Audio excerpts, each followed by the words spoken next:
और मकान, यही तीन चीज चाहिए जिससे जीवन चले। अब आवश्यकता हम जितनी बढ़ाते जाएंगे उतने ही हम परेशान होते हैं।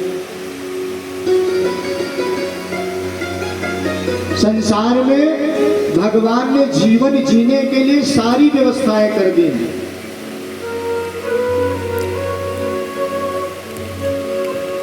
वृक्षों से फल मिलता है, फल खाकर भी जीवन जिया जा सकता है। अब जीवा के लालचवश आप 56 भोग और 13 तरह के व्यंजनों के लालचवश भटकते हैं, तो ये आपकी समस्या है।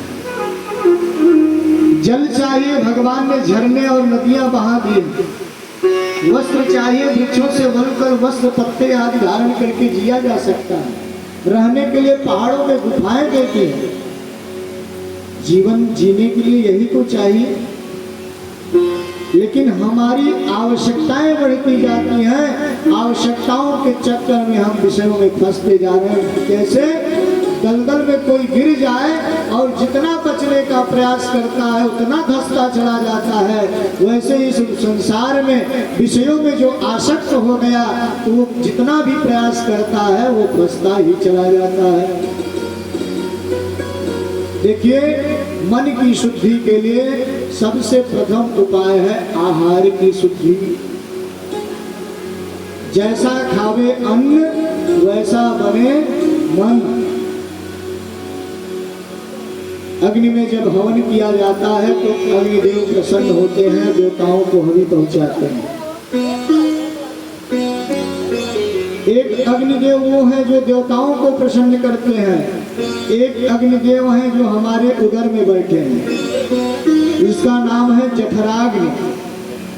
ये अन्न जल आदि हमारे अंगों में, नाड़ियों में, नसों में पहुंचाते हैं, जिससे हमें शक्ति ऊर्जा प्राप्त होती है। लेकिन आजकल क्या हो रहा है, इस जठराग्नि को हमने चिता की अग्नि बना लिया। लोग श्मशान में जाते हैं, शवदाह करते हैं तो स्नान करते हैं, वो भी भस्म के सहित। लेकिन आज हम अपने उदर को, अपने देह को श्मशान बना दिए हैं, चिता की अग्नि बना दिए। चिता में क्या जलाया जाता है? मरा हुआ शव जलाया जाता है। और हमारी जठराग्नि में क्या हो रहा है?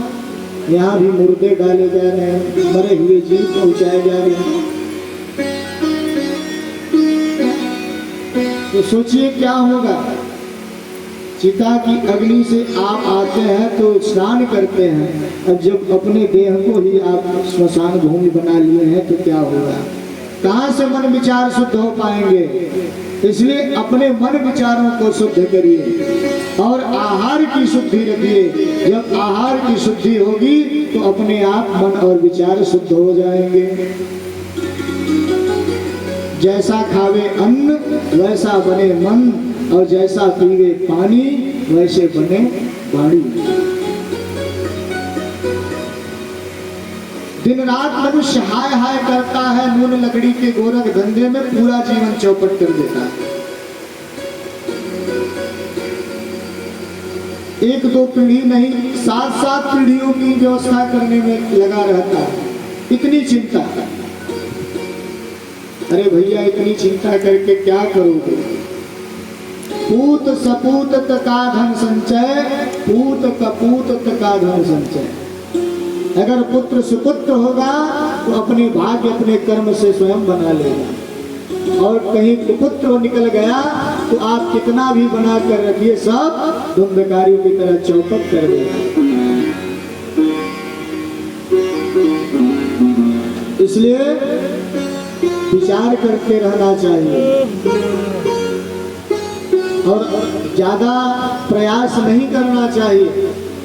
जितना आप प्रयास करेंगे, जितनी कामनाएं करेंगे, आप उतने ही दुख में रहेंगे। अरे भगवान ने हमें जीवन दिया है तो वो हमारे लिए सारी व्यवस्था भी करता है। जब हम माता के गर्भ में आते हैं तो भगवान आप्यायनी नाड़ी के द्वारा रस हमारे शरीर में पहुंचाते हैं। बालक पैदा होने वाला होता है तो भगवान अपने क्षीर सागर से माँ के स्तनों में कनेक्शन बैठा देते हैं। दूध की कमी नहीं होनी चाहिए। बालक पैदा हुआ, धीरे धीरे भगवान ने दूध के